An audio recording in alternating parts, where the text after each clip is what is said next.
Jai Shri Ram. Today, on the 8th day of Ramayana Masam, the month of Ramayana, we are going to restart our narration.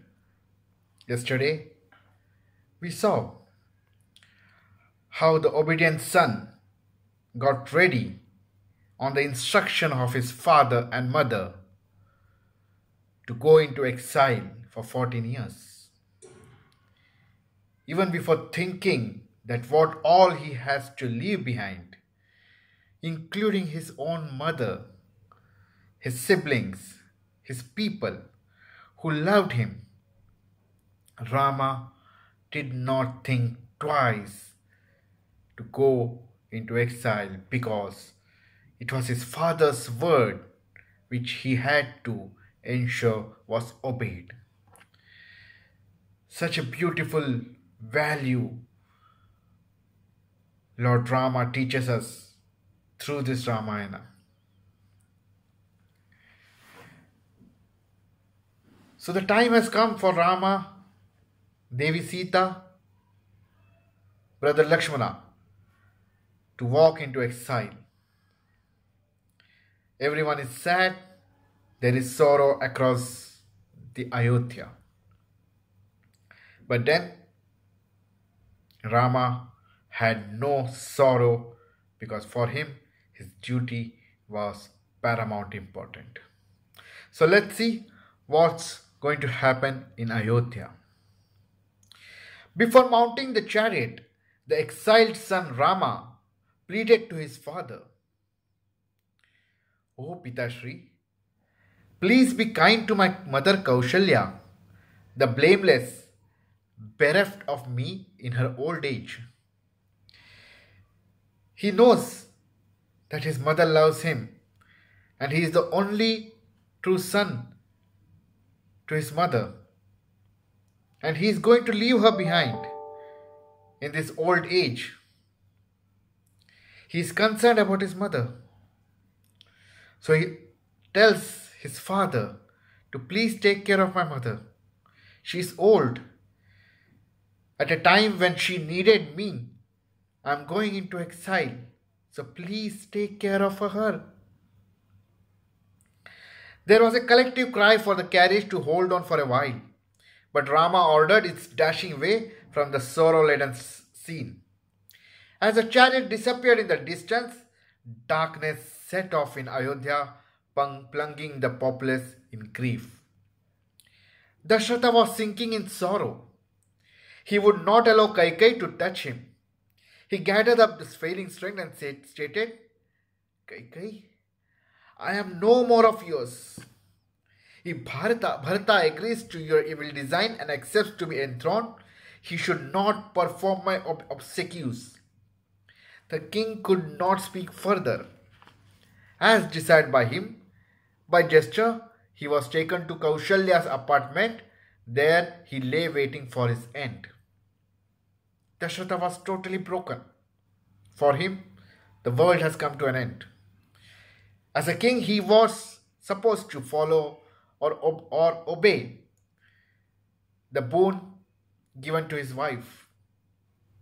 But what she asked for was more than his life.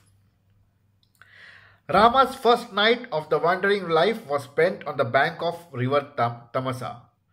Prayer and meditation in a congenial setting, slumber on grassy bed in the open air, these were highly interesting to them who sought to live austere life. On reaching the bank of sacred river Ganga, the chariot was directed to be taken back to Ayodhya. The loyal charioteer Sumantra was sorely afflicted to part with Rama, the gem of the royal family. The forest-bound princess consoled him, wiped his tears, and requested him to inform the parents of the cheerful onward march. To Kaikeyi in particular, Rama sent the message that he was in no wise displeased with her. Now here just wanted to tell you that Sumantra, who was the charioteer of Lord Rama, he was also a part of the royal family who has been serving them for years. Now all those people who has been in and around Bhagwan Rama are actually incarnation, or what you can say, a part of the Devalok, who were brought onto the earth along with Lord Rama to serve the supreme god Narayana. So all those people who you see here, the Sumantra, the charioteer, the people around him, all will be moving with him when he goes back to Vaikuntha. So this is just for the information for all of you. So Sumantra here is asked to go back to the Ayodhya, leave behind the chariot, because from here on Rama, Sita and Lakshmana does not need any type of royal goodliness. Before the grief-stricken Sumantra reversed the empty chariot, Guha, the chieftain of that locality, presented himself to Rama and gave him a cordial welcome. He further offered to entertain the banished party as his honored guest for all 14 years. He said, "Be our guest. You can stay here in this jungle. We will take care of you." But in view of his woe, Rama had to politely decline the offer. For the same reason, he denied himself the dainty dishes served befitting the chieftain. Fruits and roots were accepted in conformity with the code of aestheticism. Fast was a friendship created between the host and the guest. A night spent in Guha's domain was eventful because of the holy talk that Lakshmana had with him without a wink of sleep while Rama and Sita were in blissful slumber. So here also again a small story is associated where it's believed that during all these 14 years, brother Lakshmana did not sleep. He ensured he took care of his brother and his sister-in-law all the time, day and night, without sleeping. And that was the dedication of the brother. It's very, very difficult to find such type of relations in today's time. That was a different yuga altogether. So you could hear such beautiful stories. But that was a time. In Kali Yuga, yes, human beings has less moral values and we strive for materialistic comforts rather than having relations which are taken care for years, and that happened in those times. After the usual ablutions, the next morning the party was ferried across the Ganga by Guha's able men. While on the river, Sita offered worship to Ganga Devi for the safe return home. So here also there is another story where a boatman was requested by Bhagwan Ram to ferry him across Ganga. The man was so delighted that Bhagwan was asking him for help.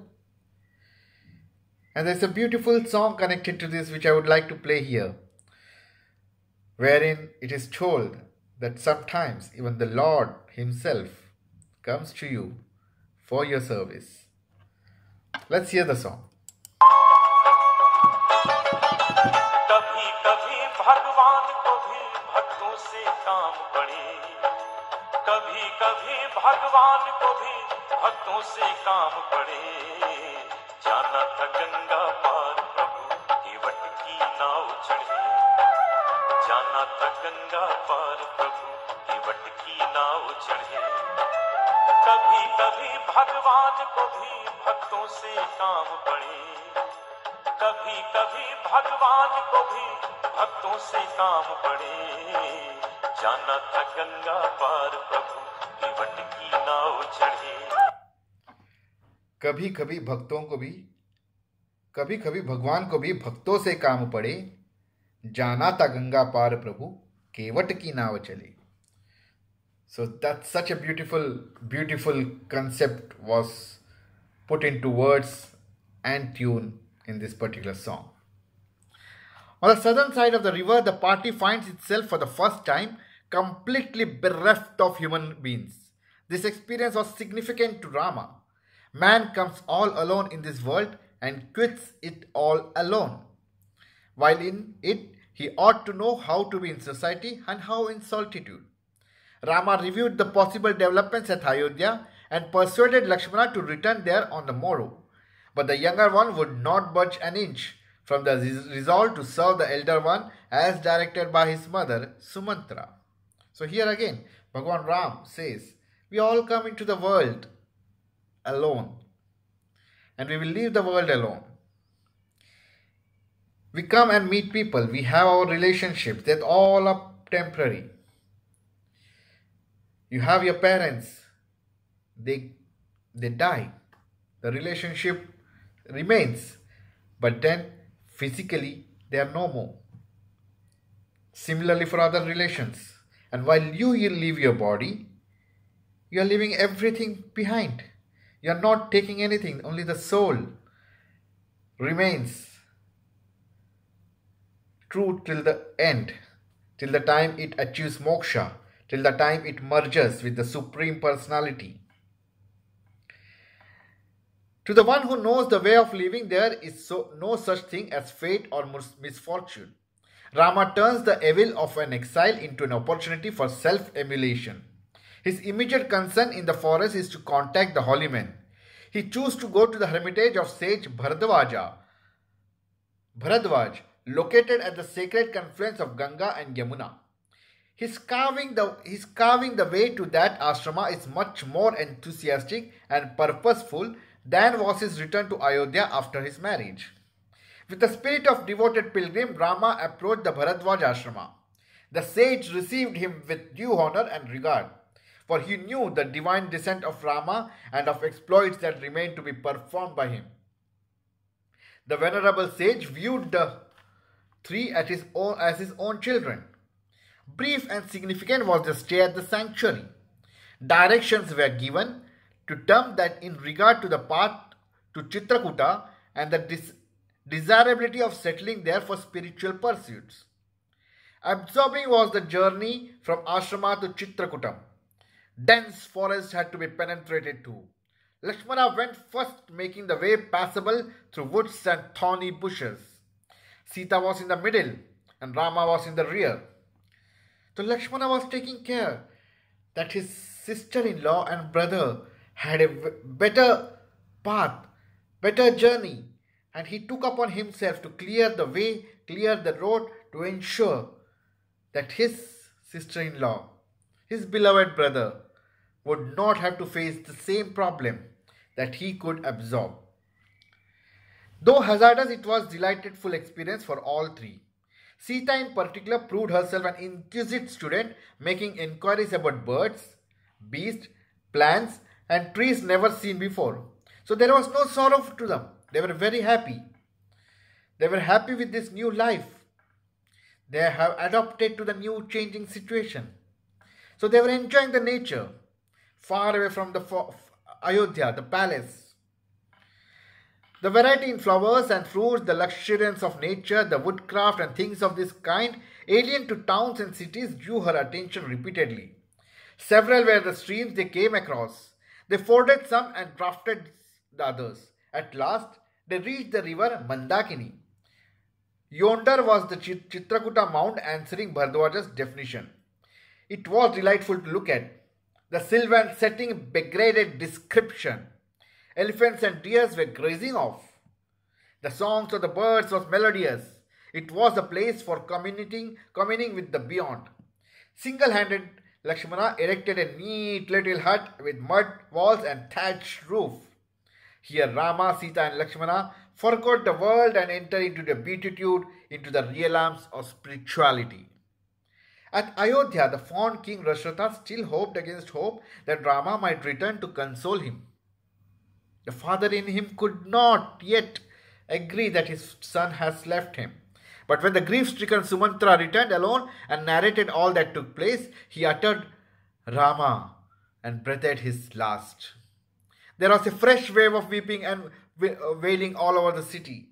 On one hand, their beloved Rama had left for exile, and now their beloved king is no more. What more sorrow can people of Ayodhya take? This was the worst period they were facing. Now in the midst of the war, the sage and the priest Vashishta had bent upon the attendant work on hand. He had the remains of king immersed and preserved in oil until the returns of Bharata. A few able horsemen were dispatched post-haste to Kekaya to bring back Bharata immediately on the pretext of some urgent affair. The mishap was not to be divulged to him until he returned. Same thing, what we see. When someone dies, and the son or the daughter is far away, we just ask them to come back immediately. We don't tell them about the death because it's difficult for any person, any son, any daughter to hear this, that their father, their mother is no more. So here, same way, they did not inform Bharata what has happened. They told him to come back immediately. That night, Bharata had an inauspicious dream. When he was troubled over it, the envoys came and demanded on behalf of the venerable Vaishishta his hurried departure to Ayodhya to fulfill a pressing duty. He was just told, come fast. There is something which is very urgent. We need you to be here in Ayodhya. The princess was not given time to take a leisurely leave of the grandfather and the uncle. He did not have time to say bye to his grandfather and to his uncle. The two brothers were actually snatched away from the capital of Kekaya. They have to be immediately brought back to Ayodhya. Bharata and Shatrughna were expert horsemen. As they were speeding back to their own capital, conflicting thoughts were crossing the mind.